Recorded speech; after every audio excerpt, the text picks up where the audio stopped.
नमस्कार मित्रांनो, लक्ष्मीच्या पावलांनी या मालिकेच्या आजच्या भागामध्ये आपण बघणार आहोत की ते सर्वजण आता जेवणासाठी बसलेले असतात. तेव्हा मात्र अद्वैतचा घसा खवखव करत असतो.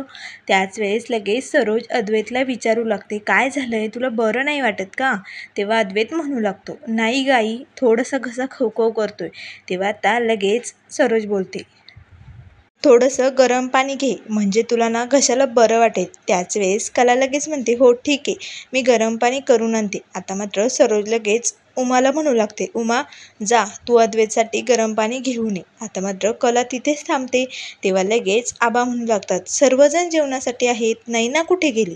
तेव्हा आता लगेच कला बोलते, नैनाताई सकाळपासून कुठे गेली काय माहिती, काही सांगताच येत नाही. त्याच वेळेस बाहेरून नैना आता ते औषध घेऊन आलेली असते. तेव्हा आता लगेच आबा विचारू लागतात, नैना कुठे गेली होती तू? तेव्हा नैना बोलते, आबा ते माझे टॅबलेट संपले होत्या ना, म्हणून आणण्यासाठी गेले होते. तेव्हा कला बोलते, अगं नैनाताई, तू कशाला गेली होती? मला बोलायचं ना, मी आणलं असतं ना. तेव्हा नैना म्हणू लागते, इथे माझ्या नवऱ्यालाच माझी काळजी नाही आणि बाकीच्यांच्याकडे का लक्ष देऊ मी? त्यामुळे राहू दे, माझ्या माझ्या मी घेऊन आले. आता मात्र लगेच राहुल मनाशीच म्हणतो, किती नॉनसेन्स मुलगी आहे, काय बोलावं हिला काही कळतच नाही आहे. तेव्हा आता लगेच आबा म्हणतात, कला उद्या आता वटपौर्णिमा आहे, तुला पूजेला बसायचे बरं का. सरोज, कलाला एखादी नवीन साडी दे पूजेसाठी. तेव्हा लगेच नैना म्हणू लागते, आबा मी पण या घरची सून आहे आणि माझी पण उद्या पहिली वटपौर्णिमा आहे, या घरात माझा विचार कोणीच करणार नाही आहे का? तेव्हा आता लगेच काकू म्हणू लागतात, अगं नैना, अशा अवस्थेत उद्या तू पूजेला नाही बसू शकत, हे नाही माहिती का तुला? तेव्हा आबा बोलतात, समोरचा काय बोलतोय याकडे आधी लक्ष देत जा आणि मग मोठ्यांच्या पुढे बोलत जा नैना. तेव्हा आता नैना मात्र गप्प बसलेली असते. तेव्हा आबा म्हणतात, ठीक आहे, उद्याची सगळी तयारी छानपणे झाली पाहिजे. तेव्हा काकू म्हणू लागतात, मग आबा उद्या आपला संध्याकाळी तोच बेत असणार आहे ना दरवर्षीप्रमाणे? तेव्हा आबा म्हणतात, हो, पुरणपोळी आणि आमरस.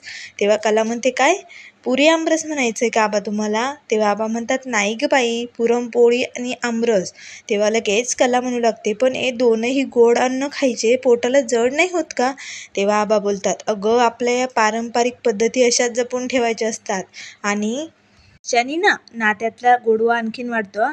सगळं कुटुंब एकत्र जेवतंय आणि त्यातल्या त्यात पुढच्या एकत्र जेवणाच्या गप्पा करतंय, त्यात किती आनंद असतो. त्यामुळे उद्या तर आमरस पुरणपोळी झालीच पाहिजे. तेव्हा काकू बोलते, हो, चांदेकरांची ही पद्धतच आहे कला. हो, गूळ कमी घालायचं पुरणपोळीमध्ये आणि आमरस मस्त करायचं, मग बघ किती झक्कास लागते. मी पण इथे येऊनच शिकले. तेव्हा कला म्हणते, हो का, मग बनवूया की आपण उद्या. तेव्हा अद्वैत म्हणतो, मी पण आता माझा घसा ठीक करतो, म्हणजे उद्या मलाही शेवटचा आमरस खाता येईल. वटपौर्णिमेपासून पुढे आमरस खात नाही ना. तेव्हा आबा म्हणतात, हो, त्याआधी घसा नीट कर.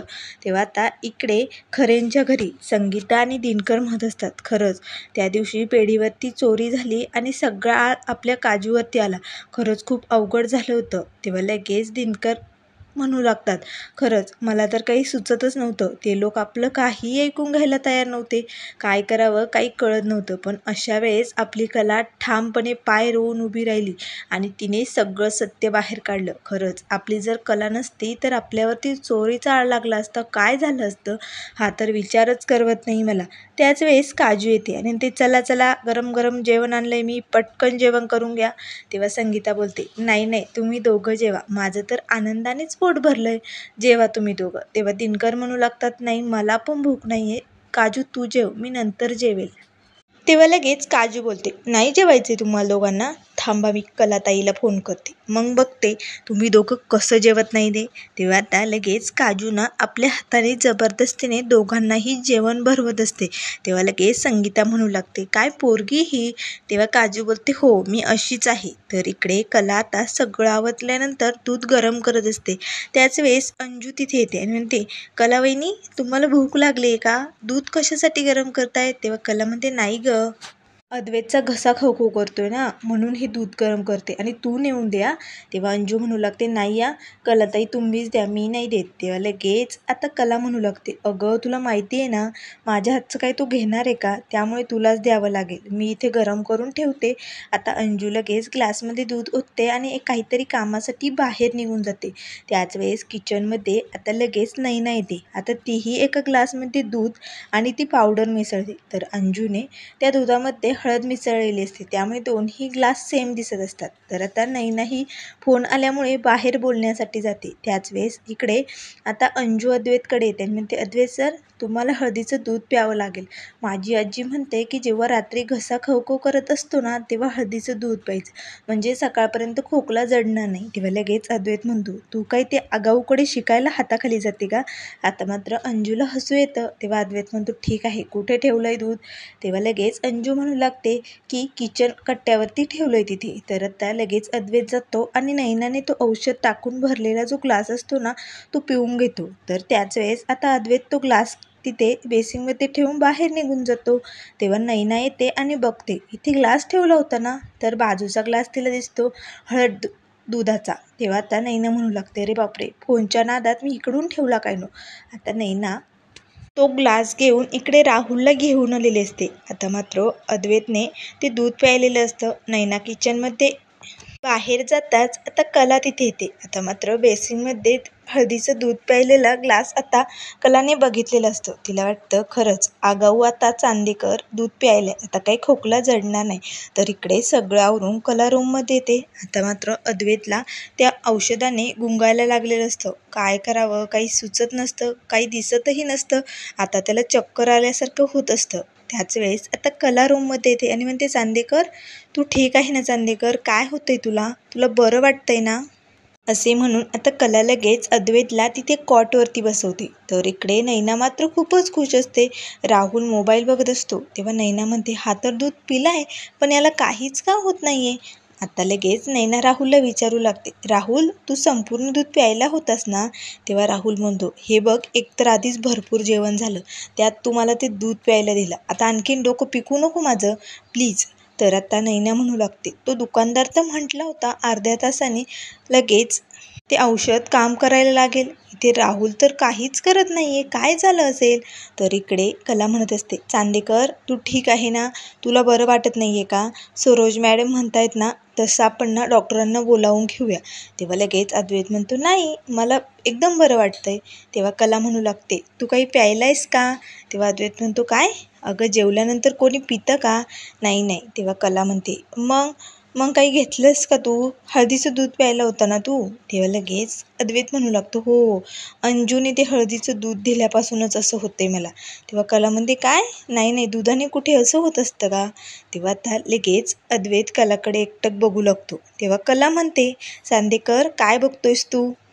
आता मात्र अद्वैत कलाच्या जवळ जाऊ लागतो. तेव्हा कला म्हणत असते, याला काय होतंय? काय प्यायलाय हा नेमकं? काही सुचतच नाही.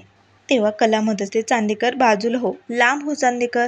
आता मात्र अद्वैत लगेच कपाट उघडतो आणि त्यातून त्याचा ड्रेस काढतो, पण त्याला काही जमत नसतं. तेव्हा आता कला म्हणते, हे बघ अद्वैत, तू इथे झोप कॉटवरती, असे म्हणून त्याला तिथे झोपवते. आता मात्र अद्वैतच्या हातामध्ये कलाचं मंगळसूत्र गुंतलेलं असतं आणि आता ते मंगळसूत्र वाढलेलं असतं. तेव्हा लगेच कला बोलते, अरे बापरे, माझं मंगळसूत्र वाढलंय, आता काय करायचं? असे म्हणून कला ते मंगळसूत्र आपल्या हातात घेते. त्यानंतर दुसऱ्या दिवशी आता काकू कलाला म्हणतात, झाली का गं सगळी तयारी? खिचडी झाली का? तेव्हा कला बोलते, हो मॅडम. तेव्हा लगेच आता काकू म्हणू लागतात, तुलाही उपवास धरायचा असेल ना? तेव्हा कला म्हणते, हो काकू, तुम्ही कसा उपवास धरता? तेव्हा काकू बोलतात, अगं मी निर्जली उपवास करत असते. त्याच वेळेस नैना वरतून आलेली असते, ती सगळं बोलणं ऐकत असते. तेव्हा लगेच कला बोलते, हो का काकू, मग मी पण तुमच्यासारखाच निर्जली उपवास धरेल. तेव्हा काकू बोलतात, अगं झेपेल का तुला? तेव्हा कला म्हणते, बघूया काय होतंय ते. त्याच वेळेस नैना मनाशी म्हणते, आता बघ कला, तुला दरवेळेस पुढे पुढे करायची खूप सवय आहे ना, आता यावेळेस मी तुझ्या पुढे असणार आहे आणि सगळं काही तुझं नाव ते जे काही असेल ना, ते मला मिळणार आहे. आता बघ आबा माझी कशी तारीफ करतील ते. तर आता आबाही तिथे खिचडी खाण्यासाठी आलेले असतात. तेव्हा कला आता लगेच नैनाला दुधाचा ग्लास देते. तेव्हा नैना म्हणते, कलाताई मला नको येते. तेव्हा कला म्हणते, का गं नैनाताई, का? घे ना. तेव्हा लगेच नैना म्हणू लागते, कला तुला समजत नाही का, आज वटपौर्णिमेचं व्रत आहे आणि मी पण उपवास करणार आहे आणि मी पण तुला सगळ्या कामात मदत करणार आहे बरं का, तू मला सांगू शकते. तेव्हा आता आबा लगेच म्हणू लागतात, रोहिणी तुला तुझ्या सुनेला समजावून सांगता येत नाही का? बघ ती कशी वागली. तेव्हा लगेच रोहिणी म्हणते, काय बोलताय आबा? तेव्हा आबा म्हणतात, तुला पण काय सांगणार आणि तिला पण काय सांगणार, दोघींना फक्त मेकअप करून घरात मिरवायचं सांगावं. घरचे कामं ना करत जा जरा, म्हणजे काय करायचं काय नाही करायचं हे जरा सुचन तुम्हाला. तेव्हा त्या काकू म्हणू लागतात, अगं नाही ना, कालच सांगितलं ना, तू ही पूजा नाही करू शकत, त्यामुळे तुला हे उपवास उरत नाही धरता येणार. तेव्हा नैना म्हणते, ठीक आहे, मग मी माझ्या रूममध्ये जाते. तेव्हा आबा म्हणतात, थांब, तू व्रत उपवास नाही करू शकत, पण घरातली कामं करायला आत्ता पदर खोसून तयार झाली होती ना, मग त्यात मदत करू शकते. आज बाकी इतर बायकांचा उपवास आहे, त्यामुळे त्यांचा जरा ताणतणाव कमी कर, किचनमध्ये जाऊन मदत कर. तेव्हा काकू बोलतात, हो, तुला खूप हौस आहे ना नैना कामाची, मग चल किचनमध्ये आम्हाला मदत करू लाग. आता मात्र रोहिणी तर नैनावरती हसू लागते. तेव्हा नैना म्हणते, काय झालं हे, सगळा प्लॅन माझ्यावरतीच उलटलाय, आता बसा यांच्या हाताखाली कामं करत. तर आता इथे सगळ्या बायका घरातील सुंदर अशा पूजेसाठी तयार झालेले असतात. तेव्हा आबा म्हणतात, वा, घरची लक्ष्मी अशी नटली सजली की किती छान वाटतं ना. त्याच वेळेस आबा म्हणू लागतात, पण माझी लाडकी सून कला कुठे? तेव्हा काकू बोलतात, ते बघा पाठीमागून आली. आता मात्र कला खूपच सुंदर साडी घालून इथे बाहेर आलेली असते. तेव्हा आबा म्हणू लागतात, सरोज, तुम्ही दोघींनी मिळून कलाला पूजेचं महत्त्व सांगितलंय ना, कशी फळं व्हायची काय सगळं. तेव्हा काकू बोलतात, हो आबा, कला, हे घे तुझे ताट आणि चल बरं. त्याच वेळेस काकूंचं लक्ष जातं, कलाच्या गळ्यात मंगळसूत्र नसतं, दुसरंच तिने काहीतरी घातलेलं असतं. तेव्हा लगेच काकू बोलतात, अगं, तुझं मंगळसूत्र कुठे गेलं? आता मात्र सर्वजण कलाकडेच बघू लागतात. तर आता कला सगळ्यांना सांगू लागते की माझं मंगळसूत्र काल वाढलंय म्हणून. त्यानंतर मित्रांनो, पुढील भागामध्ये आपल्याला बघायला मिळेल, इथे आबा आता अद्वैतला कलासाठी मंगळसूत्र आणायला सांगतात. आता लगेच आबा म्हणू लागतात, अरे, नुसतं तिच्या हातात काय देतो, तिच्या गळ्यात घाल, आज वटपौर्णिमेचा दिवस आहे ना, आणि सुनेच्या गळ्यात मंगळसूत्र पाहिजेनच. तर आता लगेच अद्वैत सर्वांसमोर कलाच्या गळ्यात मंगळसूत्र घालतो. आता मात्र सरोजला खूपच राग येतो. तर इथे कला, सरोज सर्वजण पूजेसाठी आलेले असतात. तर इथे आता सर्व पूजा झाल्यानंतर 7 फेरे मारल्यानंतर कला आता देवासमोर हात जोडते आणि म्हणते, देवा, ही पूजा 7 जन्मासाठी हाच नवरा मिळावा म्हणून असते, पण माझं आणि अद्वैतचं नातं काय हे तर मला अजूनही समजत नाही. तर मित्रांनो, अशाच मालिकेंच्या अपडेट पाहण्यासाठी चॅनलला लाईक करा, सबस्क्राईब करा. व्हिडिओ पाहिल्याबद्दल धन्यवाद.